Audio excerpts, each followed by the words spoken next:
On today's Locked On Thunder podcast, the Oklahoma City Thunder are the deepest roster in the NBA, but have they done enough this offseason with what the NBA has done around them?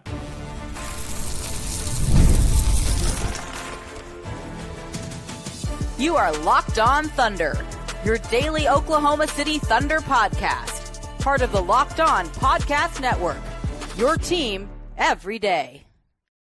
Let's get it going on the Locked On Thunder podcast on the Locked On Podcast Network, your team every day. I am your host, media member and beat writer for Thunder on SI, Rylan Stiles. Follow me on Twitter at Rylan_Stiles. Follow the show on Twitter at LOThunderPod. Email the show, LOThunderPod@gmail.com. On today's show, we're diving into your mailbag questions and your hot takes. We're going to react to them. We're going to answer them. It's going to spark the conversation. Thank you so much again for subscribing across all podcasting platforms, including on YouTube. You everydayers are what make this thing work. But we're back. I really feel that way. I really feel like it's basketball season, at least if you are an absolute and total basketball sicko. Sam Presti will meet with the media this week, so we'll be talking to him in a couple of days. Media day is on Monday. Training camp is next week. We'll be in Fort Worth for an actual basketball game between the Mavericks and Thunder. It's all coming fast and hard here. Pause at Locked On Thunder and in the NBA in general, because Oklahoma City, the defending champs, had the shortest offseason of them all. I mean, it's just been one full party this summer, while the rest of the NBA has been busy at work trying to catch up to Oklahoma City. So there's a lot to dive into, but it's very good to have basketball back. Now is the time, especially if you're an OSU fan, to turn the page to basketball. Don't let Mike Gundy and company keep beating you down. Just hop aboard with the Thunder, go all out, be a basketball sicko this year, and start right now. Start right now as we exit the offseason and enter the actual season and the campaign for OKC, which features them trying to defend their title. So again, we put the call out for your questions, your hot takes, and we're going to grade them. We're going to discuss them all, answer them all today. This first one from Mo. Other teams have improved, but the Thunder have only gotten better. Given perfect health, there's no reason to believe OKC will have a worse record than they did last year, predicting 69-plus wins this year from Mo. And that's a great, starting point for a conversation is when you sit back and you look around the league, as we're leading into this season, you've already started to see, promotional work from these other entities about this sport. A lot of the conversation from now until October 21st, when this thing tips off for real, is going to be about other teams. Yeah, the Thunder, the defending champs, they brought everybody back. They're going to be awesome. And that's kind of it for the Thunder discourse, I think, this lead up and preview season. They're kind of going to be put to the side of everyone knows that they're great, but what about Denver? What about Houston? What about these teams that have went out and made the moves? Atlanta, Orlando. New York is there with a new coach, and they've kind of filled out their depth a little bit in recent weeks. We'll see what their roster looks like once the season starts, but it's going to be a better roster, I think, than what they ended with last year. So have the Thunder done enough to keep up with the Joneses in this category? I think that the Thunder's GIF and the Thunder's ability to steal headlines, it's going to be a delayed gratification process. Because if you're in Denver right now, you're just itching for the season to start. You cannot wait. I mean, Locked On Nuggets have done another Michael Porter Jr., Cam Johnson trade pod right now. They're recording a 15th one as we're discussing this. They're excited for good reason about Denver's offseason. Houston, we did a crossover last week with Jackson Gatlin Locked On Rockets. They cannot wait to see that team get onto the floor. And so they've had that kind of rush already of this new team and these new pieces and these new parts. For the Thunder, this offseason has been kind of a drunken haze of celebration. You win your first championship in your franchise's history in Oklahoma City. You bring back everybody on this roster not named Dillon Jones. You swap him out for Thomas Swarber. Thomas Swarber, of course, was going to be one of the few new faces on this team until he got hurt, and he's out for the full season with that ACL tear, which he had surgery on last week. But overall, it's not new names. It's not new faces. It's not like last year. Last year, the Thunder were on that end of a team that stole headlines because of their offseason moves. Whenever they went out and got Caruso, they went out and got Hartenstein, and they kind of put together a fantastic summer. This summer has been more calm. It's been more celebratory. But that doesn't mean that they haven't improved. The Thunder are banking on not just the fact that they're bringing back a team that won 68 games last year and the championship, but the fact that that team that won 68 games last year and a championship is going to continue to ascend, that they haven't plateaued yet, that this is still heading in the right direction, that the championship was almost icing on the cake. The championship was almost, a stroke of good fortune for a core that, like, if you were to poll people at this time last year, and honestly, up until late May, the answer would have still been, probably next year for Oklahoma City. Probably next year. Well, it is next year. And this season can have all of those same touch points as a Denver season, as a Houston season, as an Orlando or Atlanta season, without any of the new names, because Chet Holmgren, for example, he's not a new addition. You've watched him play 82 games his rookie year. You watched him play last year and help you win a championship with his defense at the end of the playoffs. But he can go out this year, and I think he will, play like a whole new player. Produce to the level of which you haven't seen him produce yet. Cason Wallace is another guy that I think can look totally different from a year ago. I still think that there's room for Jada, of course, to grow. I'm not going to put a ceiling on Shai. We sit here and we try to do it every single year of like, okay, well, what's going to be the tipping point for Shai where he just kind of plateaus in his development? Hasn't happened yet. I'm not going to say it does, and it will until it has. So this Thunder team and the dopamine of the offseason won't hit until December, until January, February. Whenever you're reflecting back on who these guys were a year ago and who they are today, at that point, I think that they'll prove to you that they're better, that they're more functional, and that you have won the offseason by keeping them together. You have won the offseason by locking these guys up long term. So I think that the Thunder, the absence of moves was actually a big win. The absence of moves was getting better. The continuity and the confidence that you get from winning a championship and the developmental structure that you have at Oklahoma City. But when it comes to the regular season win total, that's where I've had a hard time as we're thinking about how we're going to structure the preview stuff, how we're going to pick these games, how we're going to pick the league to end at the end of it once we get to that point in October where we're giving out the script, so to say, for the NBA season. Saying that they should win 69, 70 plus games feels minimally minimizing.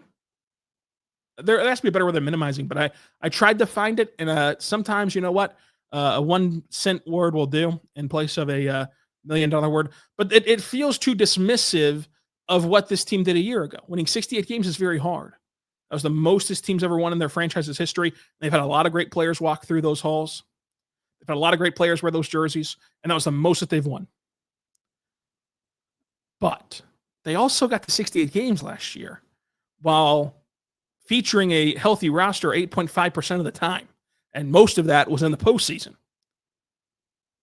So then you let your mind wander at that point into a glorious place of, well, how good can this team be if they're healthy? So should this 69 plus expectation from Mo, should that be a reality? Is that a hot take? We're going to get to that coming up. But first, I want to tell you right now, but our good friends over at 5 Hour Energy, folks. 5 Hour Energy is incredible, and you want to go check them out today because with 5 Hour Energy, caffeine gets a flavor upgrade. 5 Hour Energy shots deliver a tasty caffeine boost in 17 bold flavors. Each 2-ounce shot packets of caffeine is equal to a premium 12-ounce cup of coffee, plus B vitamins and nutrients with 0 sugar and 0 crashes. While I love the fact that they're very, very portable, I also love the fact that they have big tastes in these tiny little shots. But the portability of them is great because you can throw them in your backpack, in your briefcase, in your pocket, and go on the groove and on the move. Whenever you need that pick me up, you can reach in and get your shot of 5-hour energy. Enough with the boring, flavorless caffeine. It's time to give your caffeine a flavor upgrade with 5-hour energy shots. Get your favorite of the ones that you love and try some new bold flavors with the in-store or online experience, www.com, 5hourenergy.com. Go there right now and check them out today. We're back on the Locked On Thunder podcast, on the Locked On Podcast Network, your teams every day. Folks, thank you so much for making us your first listen every single morning, every single day. We're here for you, talking Thunder basketball. You everydayers are awesome. And Mo, his prediction is that the Thunder will win 69-plus games, barring health, of course. I will always allow that caveat to any of these hot takes. So the FanDuel over-under from our good friends over there for the Thunder, 62.5 games. They won 68 games a year ago, and they did it while battling a horrendous stroke of misfortune in the injury category. 8.5% for a fully healthy roster is what you will hear toted around about last year's roster. And so I understand the conventional thinking of, well, this team is the deepest, most talented team in the league. They've proven to take the regular season seriously. And if they have that health on their side this year, unlike last year, they're going to be a team that can march on to another historic season. My only hesitation is one, it's very hard to do, but more importantly, number two, I see a team that just went to the last day of the year in June, had 2 7-game series in the mix, and is gearing up for their goal to be to play deep into June again. And you know how short this offseason has felt. Folks, you blinked, and we're a quarter of the way through the football season, and the Thunder are back in action after you just watched them play a couple months ago and hoist that Larry O'Brien trophy. So then my mind can't help but wonder, what does it look like when you play 3 games in 4 nights? What does it look like whenever you play in January and you're playing every other day because of the NBA Cup and you have a very condensed schedule? Because you look at this team, as we discussed last week with Derek Parker, I just see a team that doesn't know how to turn it off, that doesn't really know how to pace themselves, so to say. Like if they're on the court, they're going to be playing with their hair on fire. That's a very taxing style of play. It's a very dangerous style of play. And it reminds me of what Alex Caruso said in the NBA Finals, where he talked about how some of those games in which he didn't play was almost the Thunder saving him from himself, of understanding that fact that he can't throttle it down. So will the Thunder artificially throttle things down? What I will say definitively is that this team should be the number 1 seed in the West. And I know that this will be the 3rd straight time, and I know that that's very hard, and that there's a difficult precedent around getting the number 1 seed 3 straight years, especially in this Western Conference with this many good teams. But you are the deepest, most talented team. There is no chance on earth, and if it happens, well, I'll eat crow. But there's no way this team will face the injuries and adversity that they faced a year ago. They will not face more than what they did last year, and they still had a 68-win season that, by the way, was not just 68 wins. It was historically great in every sense of the word. The point differential was the league best of all time. They had the best cross-conference record in the NBA, and the East didn't get any better. So I think that the Thunder should be able to stack wins and stack days and be 0-0 and play 1 of 82 and all the other Markisms out there and get the 1 seed in the West. So I will hold them to that standard. The win-loss column, to me, isn't as big of a deal as the 1 seed. I think that they should hit the over on FanDuel, and I would predict them to hit the over on 62.5 games. But if they win 65 games instead of 68 games, I still think that there's a chance that they're better than last year, even though they don't win as many games. To me, the most important part is, how does Chet Holmgren look? How does Cason Wallace look? What is the next step for Jalen Williams? Where are all those pieces, parts, and development stories at come May, come April?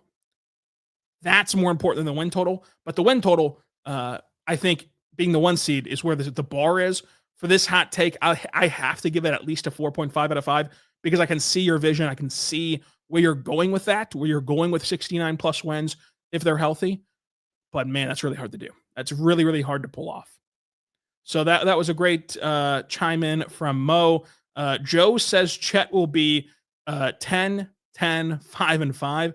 I'm assuming that you mean 10 points. I'm sorry, 20 points, 10 rebounds, 5 assists, and 5 blocks. Or did you mean 5 steals and 5 blocks? That's a lofty goal. I don't think it'll get the 5 assists. I think it'll be better off the catch. I think that'll add into some of the playmaking numbers, but maybe not quite at that 5 threshold. I think the 20 points and 10 rebounds, that'll happen. You've seen him become a better rebounder, especially individually, but also next to Isaiah Hartenstein has really helped him on the glass, especially in the playoffs. And then the 5 blocks. I don't think he's going to get the 5 blocks, but if he did, that'd be pretty special. I think that he'll clear 20 points, though, and he'll get to 10 rebounds. So we have another one from commenter, will stardom have a negative effect on this team's camaraderie? No. And I don't think that this comment is anything more than just what you always hear when teams do have something bad happen to them. And it's like, well, they got to their head. They're reading their clippings. So they have turmoil. Oh, they're battling internally for who's the biggest star. You watch this team night in and night out, and you watch how they react and interact with one another. They understand the pecking order. They understand that it's Shai's team. They understand it's then Chet and J-Dub, or J-Dub and Chet, however you want to say it, but it's those 2 guys. And then it's the rest of these guys. However, in the understanding of that, they don't ever hold it against one another of like who has the higher status, so to say, on the team. They have a very good sense of team chemistry, and you've seen it from people you talk to locally and people you talk to away from the Thunder in different organizations. They talk about striving to get to this team's level of chemistry, this team's level of belief in each other, in camaraderie, etc. And what would change with stardom? Well, let's be honest. Most of this roster could never get to a point where it would become a problem, where it become an attention spot. Because to get to that point, you'd have to not only get yourself in the Chet and J-Dub conversation as 2 top 30 players in the league, but you'd have to get to the point where you're in the conversation for the best player in the world. So like most of this roster is totally irrelevant for this conversation. But what about the main 3? Well, the main 3 just signed up to play with each other long term this summer. All 3 of them individually signed their contracts and their extensions and their max extensions this summer to play together, understanding that pecking order, understanding the level of star that they're currently at, and the realistic ceiling that they can get to. Like, for example, playing next to SGA, realistically, J-Dub's not going to be better than SGA. He's just not. That's just realistic. That's just something you have to be comfortable with.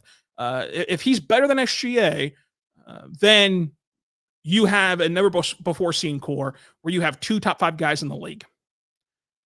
That's just not going to happen in all likelihood. Now, Chet and J-Dub, Chet could make a leap this season offensively that puts him into the tier that J-Dub is in. But those 2 guys don't play a style that is contrasting from one another. In fact, they play a style that's very complementary of one another. For Chet to thrive offensively, it comes largely, I think, this year from the gravity and the scoring prowess of J-Dub and Shai. So they play off of each other. They can put together a historically great, unit defensively again. They can put together a historically great offense if everything clicks. So I don't see the stardom coming into play. The only way that you can poke holes in this would be, what if it gets to a point where J-Dub would want his own team as the archetype of player that could be a number 1 scoring option somewhere else? And I don't know. Nobody knows. So it would be it'd be silly to either proclaim that as fact as it's going to happen. It'd also be silly to proclaim that as something that will never happen. I don't know. What I do know is J-Dub is very comfortable in himself and in his individual ability. He's also very comfortable in this team and where he's at on this team. And I do know that Chet, J-Dub, and Shai are unique in their mindset, especially in the modern NBA, of prioritizing winning at any cost necessary. Whether it's their own individual accolades, whether it's their own individual stats, they do prioritize winning. And they've done that for a long time, and they've got rewarded for it with the championship last year. So I don't know. I mean, maybe 4 years down the road, J-Dub says, you know what, I want to try my hand at leading a franchise. Maybe 4 years down the road, you've bagged 2 NBA championships, and this thing is really humming, and you really want to see how much more you can push than what you already have done. So no one knows on that front, but there's no indication right now that stardom will come into play here, that personalities will come into play here, because personality-wise, they've checked all the right boxes. And until they stop checking those right boxes, that's all we kind of have to go off of.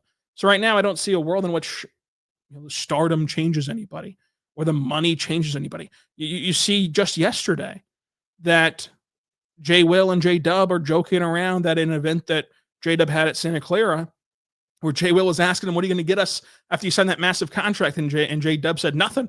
You're rich too, buddy. Like they have this on lockdown, so to say, of team chemistry. So until we see anything different, I'm not going to act like there's a red herring out there for the situation. Coming up, though, we're going to answer more of your questions, including about the rotation, which I think is the most interesting storyline to watch this season for the Thunder, is how do they handle having the deepest team in the NBA? But first, I want to say right now, my good friends over at Monarch Money, folks, go check out Monarch Money today, because most people can't even name all of their financial accounts or even what they're worth, whether it's 401ks, properties, investments.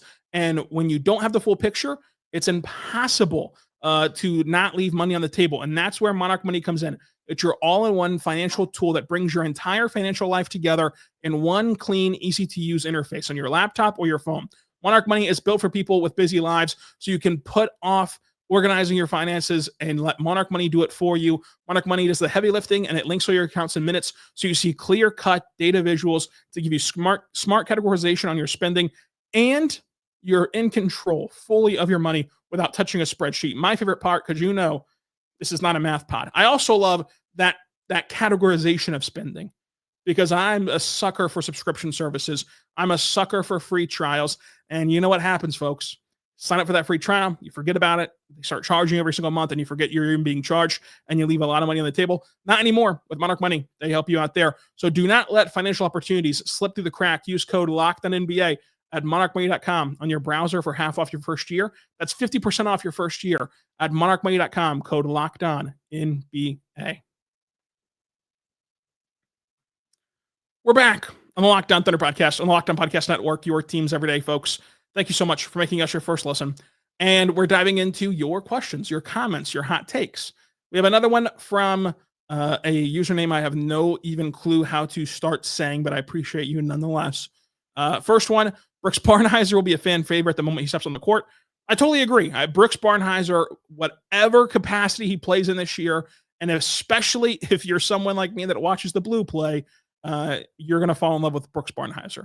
He has that blue-collar, gritty, tough, defensive mindset that people around here love. Like, that's the archetype that people around here love watching play basketball.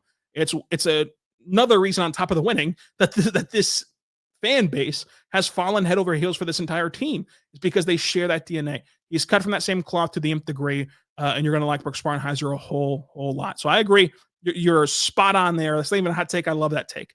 Chet Holmgren will show his improved arsenal and finish through contact from the beginning of the season. I hope so. I think that there's a real chance of that. I'm very, very high on Chet Holmgren. AJay Mitchell will be an integral part of the rotation. Totally agree. My hot take this offseason has been that by the end of the year, he'll be a top 8 player in this rotation. So I can't really begrudge you for that opinion. And the Thunder's defense will be even better. And here, again, we get to a point where I start to struggle with what to do with takes like this and takes like winning more games than last year, because I don't have anything to fight you off with besides history, besides, man, it's really hard to top a 68-win season. It's really hard to top the best point differential in NBA history. It's really hard to top what you did last year on the defensive end of the floor. However, they did all of that last year without their third best player for the majority of the season. They did all that last season while battling injuries. They did all that last season with Jalen Williams, who is your second best player, and I would say, of course, on both ends, defensively and offensively, your second best player. who had one wrist throughout the most important part in the postseason of the season. So I would say that it'd be very hard, and I don't think that they'll have the best defense of all time again this year, statistically speaking. But come playoff time, I agree that they can be better. They can fine tune some things with guys like Cason Wallace, who are already excellent, but they're still going to learn the tricks of the trade as you move forward and refine their skill as you move forward in their careers. So by the playoffs, I could see a situation where this team is as good or better than they were defensively last year. Are they going to do that every single night in the regular season? Look, I'm not going to say that they won't, because that's kind of who they've been, but I struggle to get there in the sense of predicting it or expecting it to happen. It's very interesting to see where things have landed for Oklahoma City. And then we have one from Micah. Between Topic and AJay, who gets more Shai lineups and who gets more dub lineups? And I think that this is the question of the day. Question of the day, brought to you by absolutely nobody. Somebody could step up and sponsor it, but we won't hold you to it. Question of the day from Micah. Between Topic and AJay, who gets more Shai and more dub lineups? I think that when I see this question, I instantly go to AJay with Shai and Topic for J-Dub. For a simple fact of AJay is a more off-ball ready player. And at the end of the first quarter, end of the third quarter, when we typically see Shai out there by himself with no J-Dub, and I'm counting this as like lineups you see when there's only one of the two. So we're not going to count, minutes with both of them. We're just counting the minutes with only one of them.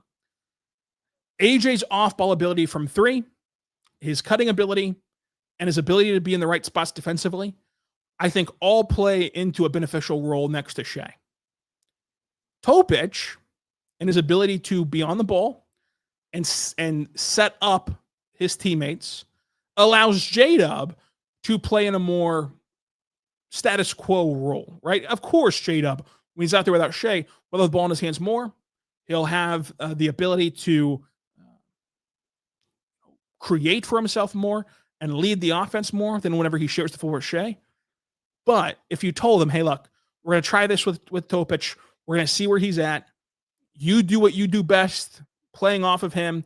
He'll utilize his advantageous passes and unique playmaking style to get you open quality looks. You won't have to work as hard to get buckets in the secondary unit. You won't have to work as hard to fix what had become a laboring secondary unit that almost stalled out in the postseason last year in the half court on all fronts. So I think that for those reasons, I would say when we're finished with this, and Micah, I want us to track this all year long together. When the season's over with, I think that you'll most commonly see AJay be thrown into the fire at the end of the third quarters with Shai, and only Shai out there, and then Topic at the start of the second quarter, start of the third quarter with just J-Dub, because of those two complementary skill sets that they can play off of and maximize the star that they share the floor with. This is going to be a very fun season, and I think that you're seeing right now, as you get back into that basketball mode, and you start to try to picture how this lineup plays out. You start to try to picture how they have their encore to winning a championship in a historically great season with a great roster still intact. There's so many avenues and so many routes that this thing could go that I can't wait to get into it. I mean, what if they go do a 70-win season? What if they win 62 games? Like the mystery box is there. We've got to open it. We've got to see what it is. We've got to react to it. It's going to be a lot of fun to do every single day here at Locked On Thunder. Subscribe anywhere you get your podcast from, including on YouTube. And until next time, be good and be good to one another.